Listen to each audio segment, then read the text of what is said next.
Good morning, ladies and gentlemen, and welcome to Growing Places, where we explore the stories of the entrepreneurs and innovators who are changing the way we eat.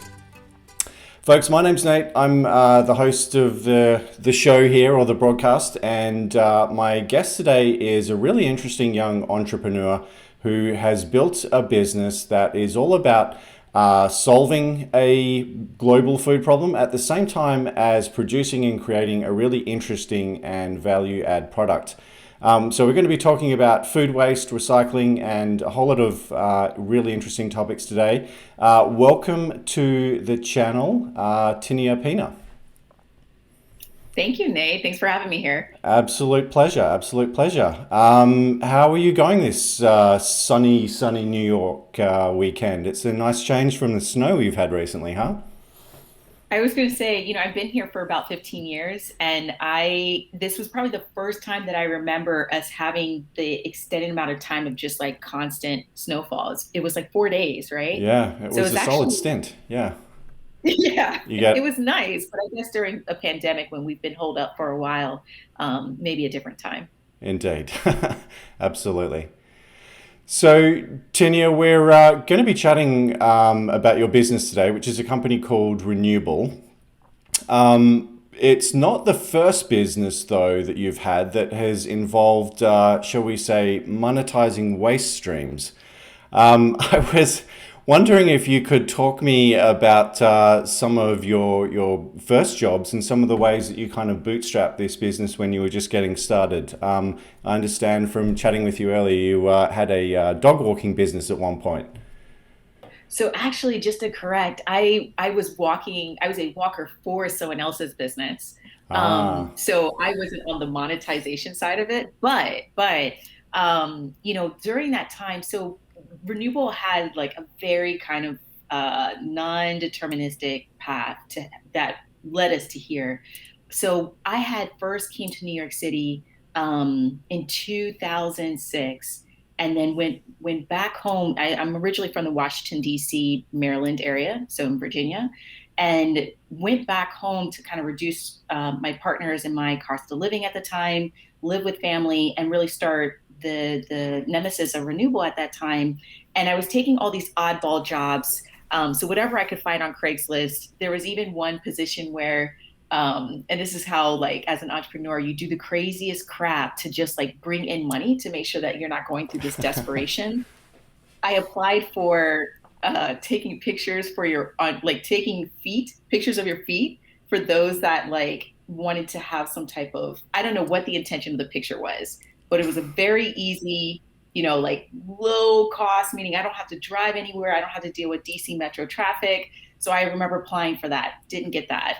The dog walker job, so I stuck with that stint for about a year. And basically, I was scooping up shit while taking conference calls and trying to muffle out the background noise as much as possible. And during that time, I stuck with that, but it that experience helped keep me humble. One, it hmm. helped us really think about very crucially how each dollar was being spent in the company. And during that time, we were really trying to figure out what we're doing. So, Renewable at its earliest beginning stage was to take shipping containers Hmm. that were retrofitted as anaerobic digesters and it basically house them or co-locate them alongside distribution centers around the country. And so think of Kroger's, they have a number of distribution centers that network around the country to serve their retail stores. Our idea was to take these shipping containers that would allow Kroger distribution centers to take their food waste and turn it into either natural gas that could be redirected to the distribution centers and offset their electricity costs. And then the second byproduct of this shipping container was a very low value liquid fertilizer or Hmm. effluent. And that was just really difficult. It was very sexy. I mean, it got a lot of appeal because of the circular economy aspect, even though that term wasn't really used back then. And this was 2012. But people really did like, I should say, businesses really did like the reclamation of a waste stream and that cost center and turning it back into what could be a value for them. So Hmm. that had a lot of traction, but creating a double-sided business model that relied on project financing, which was not any of our team's expertise, and turning that into an abundantly high volume of low value liquid fertilizer, which is expensive to move. That just it was difficult. And so that was the aha moment that I don't know if you want to talk about later, but that, really kind of led us to the direction that we are now. Got it. Well, I definitely want to come back to that. But before we do, I was wondering if we could actually rewind a little bit further. I understand you and I both began our careers working in the finance industry. So at some point before this, I gather you had some other sort of realization and, decided for whatever reason that you wanted to get out of that industry and do something in food or something in sustainability, I assume. Could you talk us through that decision and what that looked like? Yeah, absolutely. So my degree, my technical training, prior to starting Re-Nuble was in IT. I majored with a bachelor's in business information technology from Virginia Tech. And when I moved up to New York City, I was working with Ernst and Young in financial services on a lot of the what were investment banking projects. So I was on Goldman Sachs, Mizuho Bank, et cetera.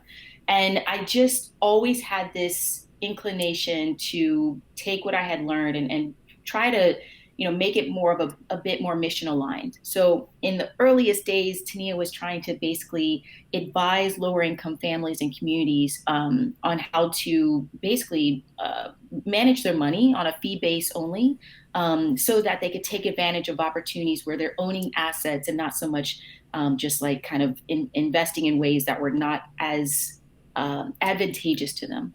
It was a very hard business model to make a means here in New York City, and so I was doing a lot of volunteer projects, leading as a project team leader through New York Cares, which at that time, and I'm sure they're doing well now, and hopefully, but at that time they were. They have a number of different types of pro bono volunteer projects, and I had focused on urban farming and SAT, prep SAT management or Hmm. teaching.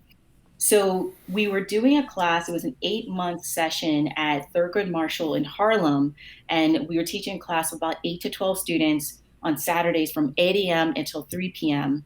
And just kind of witnessing a lot of what these kids were able to bring for food for their lunch as food options. I just, you take a step back and you're like, okay, wow, that if not everyone has the means to be able to pay for or afford better, more nutritious food options. So a lot of the kids, from what was in immediate proximity to their schools, a lot of fried food options, a lot of sugar dense options. And so I always felt, I'm not a nutritionist, but I always felt that that would be detrimental to not only their attention span, but their level of productivity. And in a Hmm. long term path, it doesn't, having nutritionally absent or low food and consuming that is not helping them for the long term in terms of putting them in a best position to excel. And so combining that direct observation and looking at how much New York City was spending to export food waste to China, Pennsylvania, and Virginia, which was roughly around $78 million.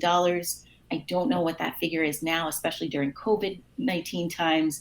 But you look at things, and this is what I always try to tell people as an entrepreneur, if you can take a step back and kind of have some quiet time to really look at all the kind of macroeconomic, not trends, but what are the challenges?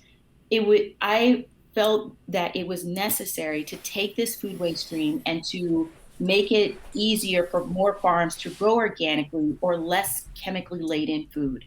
And so that was the real aha moment for me. It has always been mission based.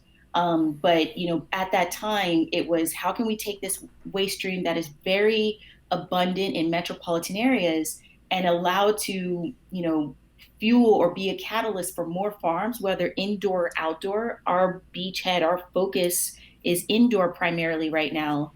so that they can grow organically, because it has always significantly been a challenge for them in the controlled environment agriculture space. Got it. Got it. And what was your initial sort of impressions of the ag tech and food scene in the New York area? I mean, there's quite a community here. Can you tell me a little bit about your sort of personal introduction to the people, the personalities, the other companies? It sounds for you like it was a kind of gradual process. It's not like you just sort of like threw yourself in there all of a sudden, but it was something that you were kind of working on over quite a while. But how have you found the community in this part of the world? Very much so. I didn't graduate from Columbia. I was pursuing their Masters of Sustainability Management. Great program, but that kind of set like the tone for me to leave finance and to really start Re-Nuble and sustaining Re-Nuble with, like my first savings, and also funding it with a lot of grants and just oddball jobs. But when my partner and I came back from the DMV area back to New York City, I really kind of put more roots into what at that time, like urban ag, but now it's kind of also evolved into indoor ag, what the community was. And when I first started, I had a lot of relationships with just like Brooklyn Grange and some of the rooftop farms, and that kind of started off for me. But then when I met Henry Gordon Smith, and a number of other companies and individuals that helped start, which was the New York City Agricultural Collective, that still Hmm. remains today. They actually just received their nonprofit status. Is that helped introduce things at a global scale to really bring in conversations and dialogues from urban ag entities and groups, nonprofit and for profit. In Hmm. California, we were having conversations with those in Europe. And that really kind of helped put more perspective on this not being an isolated, hyper local movement in New York City, but it resonated with a lot of other cities and just other locations. And the Hmm. fact that we could contribute to the food waste side of it, so how urban areas would, not only have the right infrastructure to process and manage it more locally so that it's Hmm. not being transported, but also to make it turn into a value so that we can fuel more farms to be able to grow organically. That was the main jumping point for us. Hmm. Okay, got it. Interesting. And so you've touched on it already, and it's obviously been a very big part of your focus over the last decade or so. But could you tell us a little bit more about the food waste problem? Like, what is it? How big is it? And why is it something that we should care about? Yeah, the last reported number, and I apologize, it's been a while since I've gotten the latest statistics, but I think it was Forbes that had done a article last year or 2 years ago about it being a 3 trillion global problem. Here, with the way we value it, which is based on the size of taking food waste and turning it into a product for the indoor agricultural market. We value that to be about $5 billion here in the U.S. We, in its simplest form, there's about 40% for each consumer. 40% of their food is wasted, right? And that is equivalent to $1,600 lost of just food waste going down, for disposal. Um, there's, because of that, not only on the post-consumer side, but also on the pre-consumer side. So think of the industrial and your commercial food processors, manufacturers, your distributors, but also your retail. That market is roughly, the last number I remember is roughly $900 million here in the US. And so, the food waste has always been a largely fragmented, very differently handled challenge based on the region. And there's been a lot more entrance on the technology side to help with monitoring it and measuring it and trying to reduce it on the food consumption, but also the food generation. So at the, I apologize, but at the retail, but also at the processing site. And that certainly helps. But I think the greatest impact, Nathan, is going to be when we've changed the behaviors, because it's very much a behavior issue, both at the consumer level as well as business. For example, supermarkets, it is easier for them to just get rid of the food waste, that then to try to develop either a secondary market where it can be sold for less. And then when I say food waste, I'm saying food that is not in a sellable condition, whether Mm. it's by appearance or bruises, etc. It's easier for them to give it quickly to a food bank where possible and can be picked up. That should be noted, can be picked up because logistics is a challenge.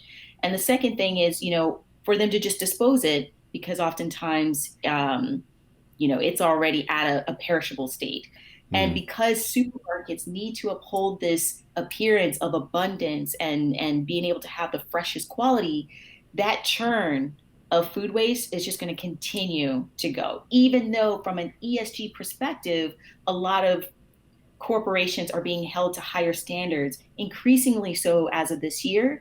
But Hmm. I'm not sure if that's going to be the greatest impact, from a pace or acceleration perspective, to change how business is done than to help focus on our youth and our families to have the mindset of doing with less. Hmm. Wow. Okay, that's a lot to soak in there. You've mentioned a lot about sort of the economic problems and kind of the, I guess, the volume or size of this problem, as well as touched on some of the social problems there. What about the environmental issues? Like, what is the kind of ramifications of all of this food waste from a environmental and climate change perspective?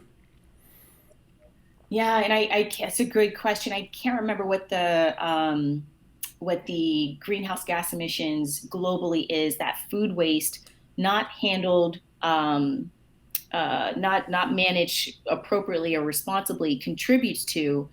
I will say that, we are working on what is this 3% of global greenhouse gas emissions that is generated by our fertilizer supply chain.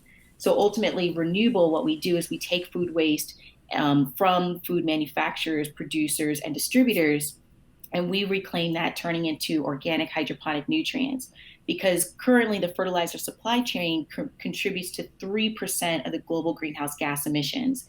And that, we felt, could be certainly emitted, reduced, or completely eradicated if we focus on the food waste volumes that's local to these agricultural economies around the world, so that we can reclaim nutrients that can be viably serve as a substitute to these mineral salts. Granted, it is very crop specific. And Nathan, I apologize, I don't have that data point on the food waste impact on greenhouse gas emissions, but that's something I'll give it to you after the show. Cool. I appreciate that. We might include some show notes for this whole session. So I'll go through and collect, some of these things we've been talking about, and look for the links below if you're watching a replay. Okay, so I get the food waste issue. I get what you're doing with the organic nutrients. Could you talk a little bit about, I guess, some of the geographical differences in this problem? I mean, you're a New York based company, and I understand operationally you are mainly focused in this part of the world as well. I'm not sure if that's entirely accurate, but it sounds like you're thinking much bigger than the New York area in terms of your ultimate footprint here. How does this food waste problem compare in this part of the country to elsewhere in the country? Very different. So thankfully, you and I both live in a state that's very progressive on being a leader, not only on mitigating carbon emissions within agriculture, but also largely in other industries. So energy, building efficiencies, et cetera. Um, New York, also followed by California and a number of other states, Michigan, and a number of others that are definitely popping up, because of they see finally the business proposition in the circular economy, but they also see the fact that, like, consumers are demanding for it, and we're just at a precedent that hasn't had a history where I don't think we can afford to just sit out on this and wait until there's more data, more metrics to evaluate whether we should pursue this. We need to work on this now. So in New York State, our facility is located in upstate New York, largely where a lot of food processors and food manufacturers are. And we we have the composting infrastructure. We have, what are, uh, memory is not serving me correctly this morning, but basically recycling points whereby food waste can be held in a collection point and then brought to its final destination. And I Hmm. think New York State is doing a great job of ensuring that the off takers, such as a composter or companies like Re-Nuble, is being held to a level of compliance and scrutiny to make sure that the volumes we're able to process can be turned into a finished product within a suitable amount of time without causing a hindrance or nuisance to other community stakeholders, whether business or constituents, and we're doing it responsibly. And I only encourage more regulation because that helps us stay accountable so that we don't, we're not reactive to things. Hmm. California also very much the same way. Washington State, and as I was mentioning, Michigan and Illinois, a lot of them are seeing how some of these regulatory frameworks that are happening in California and New York can help serve as policy catalysts so that they can form their own framework. Pennsylvania, Philadelphia is a great example as well. So we have great infrastructure set up for food waste. But what I have seen in other states, for example, in the Southeast, where landfill tipping fees are so incredibly moderate. So here in New York State, we pay roughly around 80 to 90, and in some cases up to $100 per ton, meaning Wow. food waste on a per ton basis is charged that much to be tipped or dumped at a composting facility and or landfill. Um, Whereas in other states that I've seen in the Southeast, it can be as low as $30 per ton. And so that is a reflection of how much prioritization states have with diversion.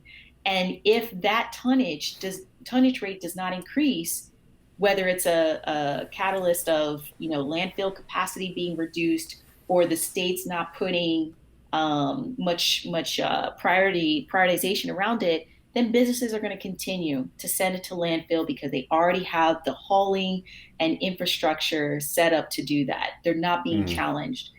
So I think we're setting a great example of the responsible way to do it. However, what's closely being watched are the landfill tipping fees, the landfill capacities, and I think also, the carbon emissions now that more states and more businesses are following these metrics, maintaining them and holding businesses finally accountable to them. That's really going to dictate how wastes will be managed. Hmm. Could you expand a little bit on the point you just made about a business accountability? I mean, what you've just described very much sounds like a problem of there being insufficient, financial or economic incentives, right? Businesses will do kind of whatever they're financially incentivized to do, and you know that seems to be something that's driving a pretty big difference in behavior by the sounds in different parts of the country in terms of attitudes towards how do we get rid of this problem. Could you talk a little bit more about how you see that evolving and what some of the other sort of ways that we're trying to change behavior here are? I'll give you a great example and just kind of what we've been held accountable to. So we process food waste, and in such a way where it's basically gone through a pasteurization process, and Hmm. both the solids and the liquids part are turned into a complete product.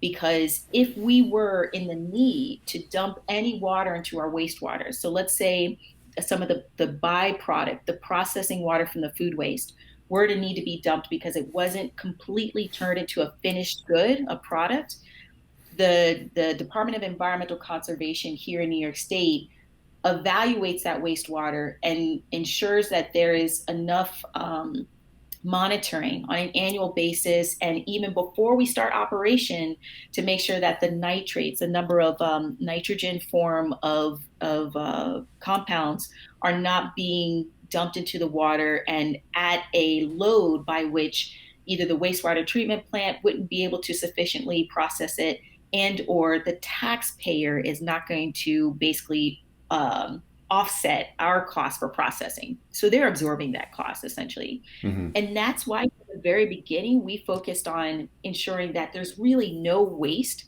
coming from our production. If there's any waste, which is less than 5%, it's from any waste that can't be recycled either by us or by any outside vendor. So think of Waste Management as a waste recycling company.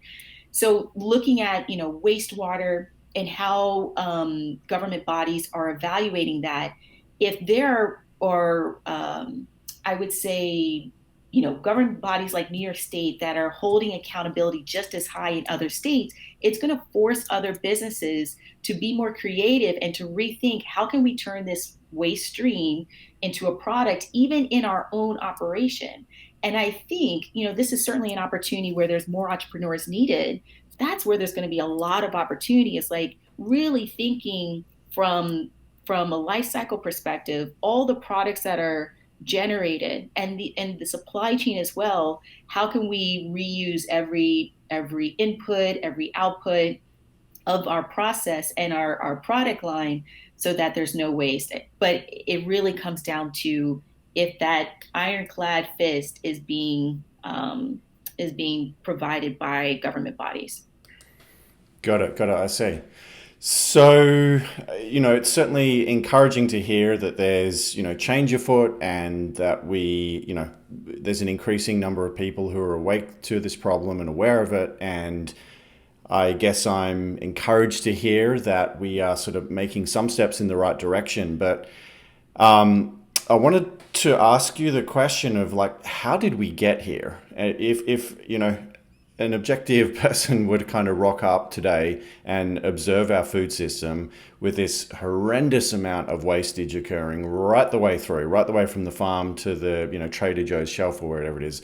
There's horrible amounts of wastage right the way through that system. How did we get here? Like, how did we get to the point where, this system was so frightfully inefficient? I think it's a mindset. I think I'll give you an example. So here in New York City, I don't know if you've ever seen the Instagram Stooping New York City or Stooping NYC. I don't think I have. I'll have to look it up.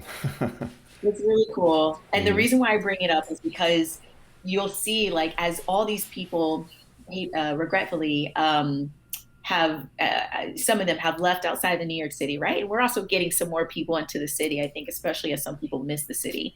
But as some people have left the city for reasons to their own, furniture is being left on the sidewalk, right, as they're moving, and people are posting up Instagram posts to this Stooping NYC handle, and it alerts other people to, hey, this is a great West Elm chair, like for free, come grab it now, right? And I think the fact that that has one, free is always a great incentive, but two, it just is changing people's mindset to being open to getting something used and previously owned. Whereas in Mm. the past, we would have the mindset of, oh, it's just cheaper to buy something new, right? Like, let's just buy something new. It's easier for someone to just go ahead and deliver it and I'll just pay it. But now I think also because the times has made us more humble, we've also become more,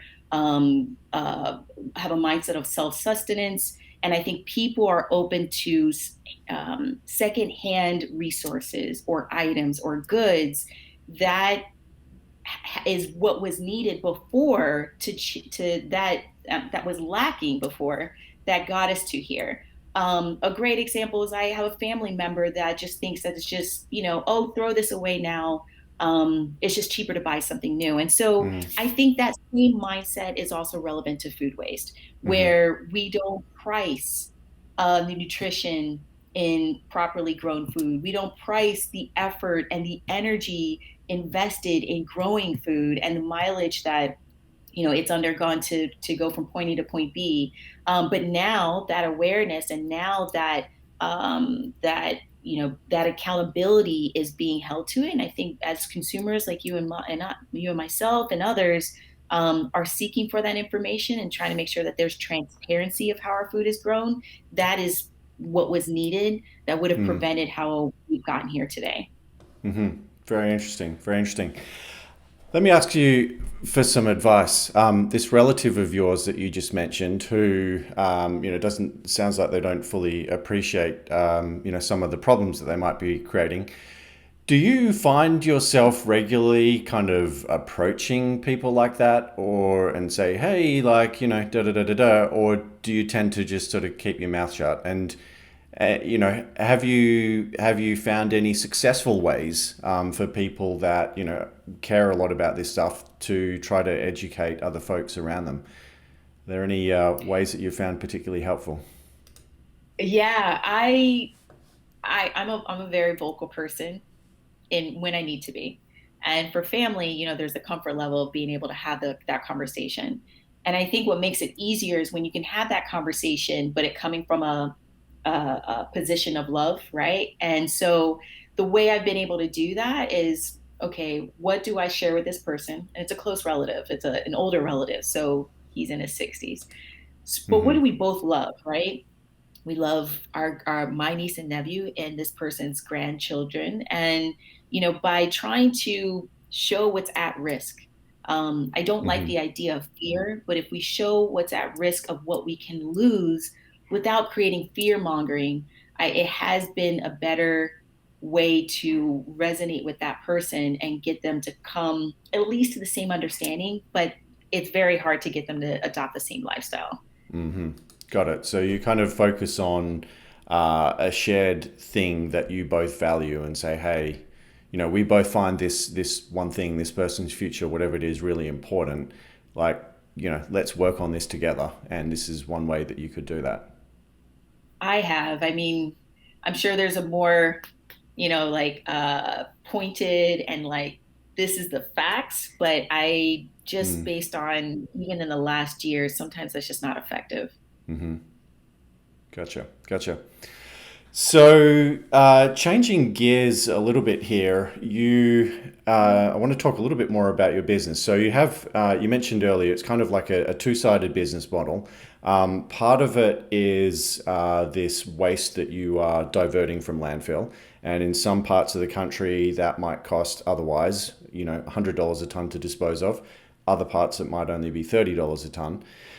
So I assume that you have some sort of like income stream from that, avoidance of waste diversion costs. But then you've also got this product that you are, I assume, producing and selling, and you're generating revenue from that. How important are each of those two for the overall sort of profitability and success of the business? It's a great question. It's definitely the latter. So we're less interested, and actually, we don't charge for the food waste coming in because what's most important to us is ensuring that we have a very kind of like clean, reliable, and predictable waste stream. Because we need to ensure that our downstream customers, which are like indoor farms that could be at the micro farm level upwards of enterprise, and they grow specialty crops. So think of lettuce, leafy greens, herbs, tomatoes, and the like. They need to make sure that we're working with a very standardized raw material.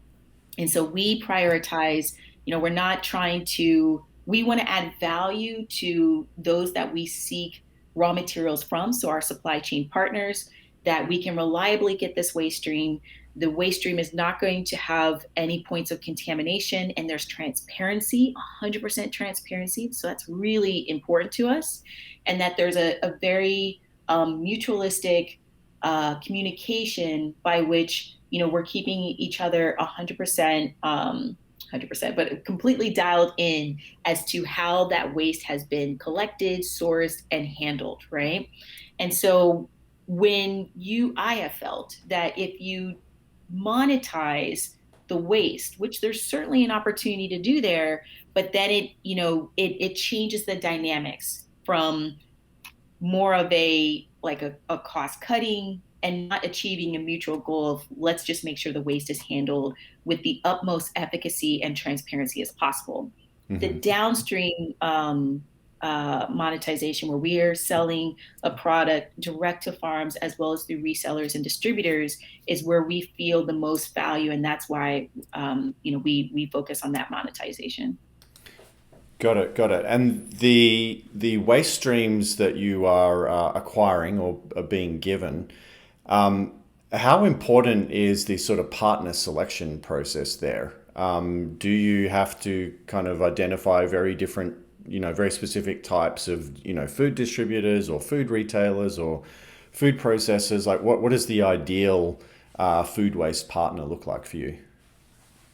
We do. So, and it's not so much on the waste type. So, to give you an example, we work with carrots, Brussels sprouts, peas, you name it. It's a mix of vegetative waste types. The vetting for us is more on the selection of the waste volume. Is there seasonality that's going to impact that waste volume?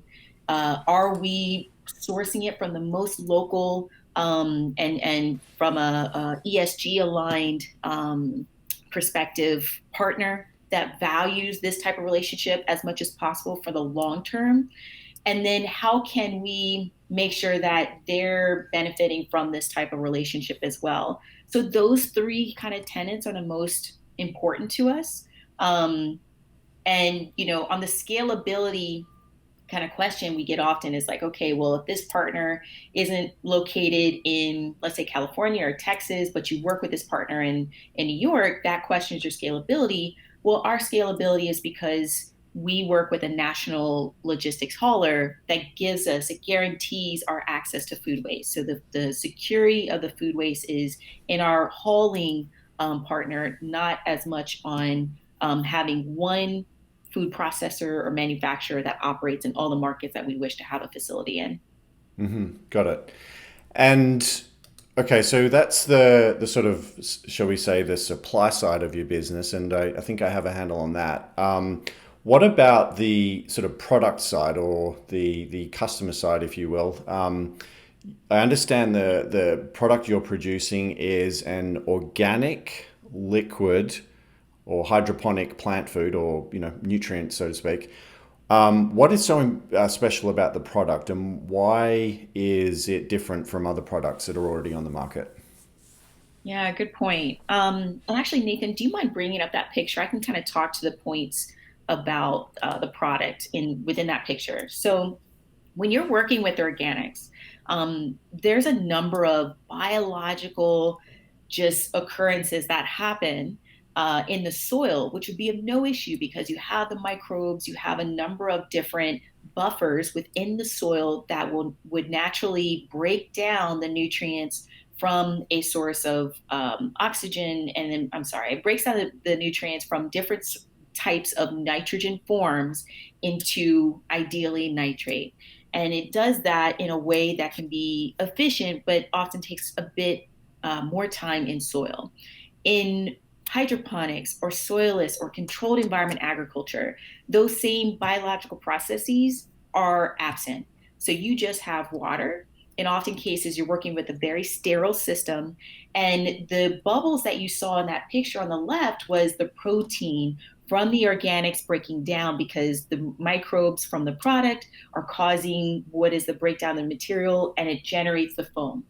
The foam over time dissipates, but without proper oxygenation, the oxygen without oxygen, that foam can lead to biofilm, and it can lead to a number of adversarial challenges such as root rot, and just robbing the plant's roots of oxygen needed to mineralize or basically take the nutrients and bring it, assimilate it, or mobilize it throughout the rest of the plant. So organics raise challenges from a technical perspective of how to work with a product that when a farm is used to working with mineral salts, it's predictable. You know exactly how to measure it because your sensors are looking for salt based. And then third is, it's a clean product so that, oftentimes when you're dumping it, depending on the crop being grown every 2 or 3 weeks, you're not dealing with any biological matter. So with our approach, we've processed it in such a way, and I apologize, I'll wrap this up. But we've processed the food waste in such a way where, because we're working with a very standardized raw material, because we've basically broken down the nutrients in such a way that it does turn into a very clean, homogeneous, and when I say that, I'm just think of like potable water. There's no uh, two different type of liquid types. It's a single water consistency. And the last thing is the plants are able to mineralize it in the same way they do with mineral salts. Whereas if you took fish emulsion, back guano, people are sometimes using chicken litter that's been pelletized. It takes a good amount of time for that process to happen. So we've basically expedited, which is the short answer. Okay, got it. So there's kind of we've talked about the material coming in. We've talked about the value proposition of this product that you've got coming out. One final business question, something I've been kind of curious about for a while, is how do you manage the kind of lead time differences that exist between these two? So, you're not selling to mom and pop hydroponics growers at home, but like, they're consumers, and often a customer of anything, it'll just pick up the phone and say, hey, can you deliver me a 44-gallon or 55-gallon drum of this stuff? I need it next week. So, I anticipate that your demand can be kind of volatile and probably unpredictable at times. How do you kind of manage that and offset it with the supply side, which I assume takes you a lot longer to kind of broker and set up those relationships? It's not like you can say, hey, like, I need 1,000 pounds of waste carrots to deliver tomorrow. Like, That's a good question. I mean, the lead time for us isn't so much a problem with sourcing the food waste, the raw material. So we get that on a very consistent daily basis. There is a lead time that we're still trying to optimize, which is okay, now that we've processed, let's say, 10 tons of this manufacturer's waste on Monday, that 10 tons may not be sold as an end product till, let's say, 2 weeks from now or less, right? And just to give you an example. So we're still trying to like match and reduce that gap between selling what could be levels of inventory to our end customer. But that comes with, the resolution of that is just making sure that you have enough demand and your sell through rate is high. While we're still like in small production volume right now, and we're going to be releasing several farm case studies end of March, early April. That will then also fuel how much more quickly we release the product because we've been very kind of selective as to who we work with while we're early in the market. That should ostensibly remove that lead time thing. It is very much a supply versus demand issue or challenge when you're in manufacturing. got it, got it. Okay. Well, Tania, I've got maybe one or two more questions before we wrap up. We've been going for about 45 minutes now, so I want to let you get on with your day shortly. But if anyone who's tuned in, I can see there are a few folks watching us live on YouTube right now. So good morning, everyone. Feel free to ask a question. If you've got a question about food waste, Re-Nuble, anything, we're happy to try and tackle it for you.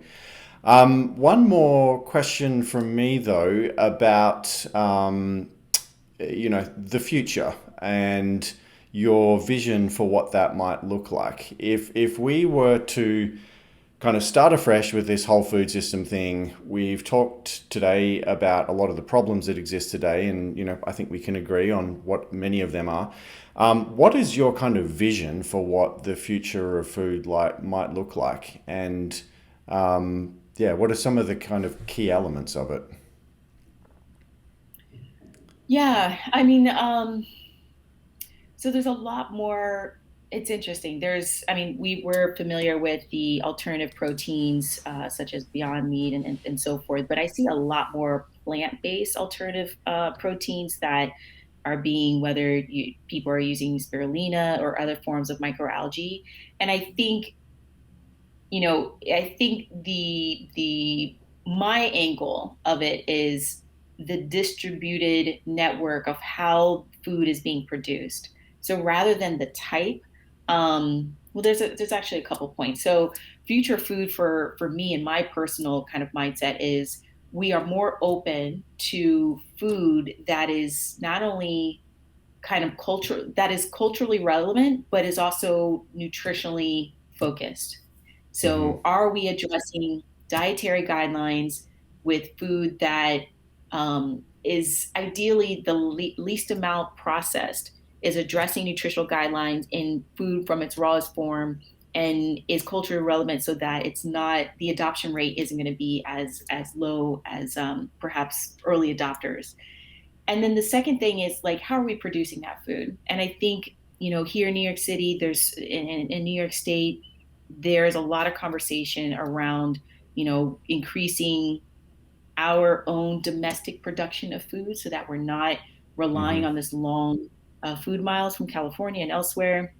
And so I think that's going to happen more with alt proteins and microalgae and a number of other different types of formats that people are not used to. And I think also farming, people are going to be interested in farming really kind of what they would call specialized types of foods found in other places around the world, but introducing it in areas that perhaps haven't been grown yet because they Mm-hmm. provide a unique type of nutritional profile that we're not getting from our own produce here. Mm-hmm. That's probably going to be accelerated a little bit, I would think. I'm keen to hear your thoughts too, but accelerated a little bit by climate change too, perhaps, Yeah. in the fact that, the area that we're currently growing, whatever, corn, wheat, apples, whatever it is, like when the climate changes, like we're not going to be able to continue to grow all of those things in the same spot. And we're going to need to be rotating these crops and plants out, I would think. Do you think that's a fair thing to expect as well, or? Absolutely. I mean, you Mm, hit the nail on the head, and I think people are open to just seeing what could supplement corn with other types of crop varieties. So that's interesting.